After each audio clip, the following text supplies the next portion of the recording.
The King's Torah, a settler rabbi, publishes the complete guide to killing Gentiles who threaten Israel, including children and babies.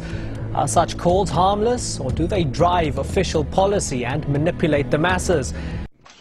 Actions that killed and injured women and children and men in their homes. Political people may say whatever they want. The problem is not political but religious. With a minute, people are becoming religiously fanatic.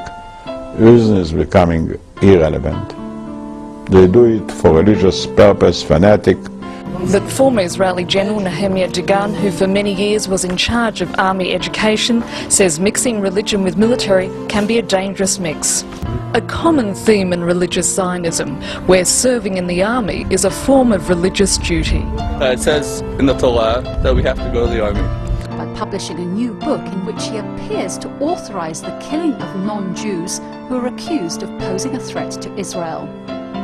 The book, called The King's Torah, contains quotations from the Talmud, a scholarly Jewish text, to which the rabbi adds his own opinions and interpretations. In a chapter entitled The Killing of Gentiles in Wartime, the rabbi writes, "In any circumstances where the presence of a Gentile causes danger to Israel, it is permitted to kill the Gentile." In addition, he says, in cases where there is a strong suspicion that someone will continue persecuting Jews, it is permissible to kill him, even if at this moment he is not actively persecuting. Months after Israel's offensive in Gaza, and the controversy continues, especially over the new role played by the army's rabbis, as seen here in a leaflet obtained by breaking the silence, distributed to combat soldiers in Gaza, which carry the logo of the military rabbinate. I will chase down my enemy and I will not return until he's destroyed, and so on. That's as religious biblical reference as you get. We don't hear what the world thinks about what our land is or what our land is not. You don't care what the world thinks? No. Why? Because we are a chosen nation, and the world knows that. And God promised us Jerusalem. Jewish historian Tony Jutt wrote in 2006 on Israel's 58th birthday that the country was curiously immature and, quote, consumed by a brutal confidence in its own uniqueness, certain that no one understands it and everyone is against it, and full of wounded self-esteem, quick to take offence and quick to give it, end quote. Less than 2 hours after the families are evicted, the Israeli police help more than 20 Jewish settlers move into the now empty properties. And in this war, the Palestinians in Gaza have nothing.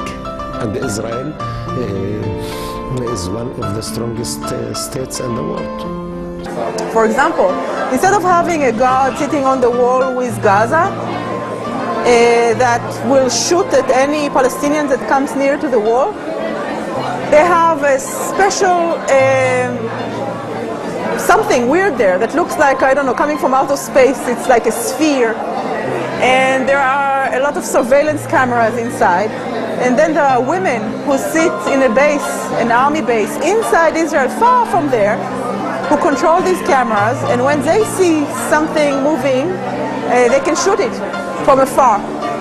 So they have a room full of people who just control this entire section of the wall with Gaza. The system is called Ro'a Yora, which means seeing shooting in the feminine, because it's all women. And it's quite obscene if you think about it. Could you tell me this then?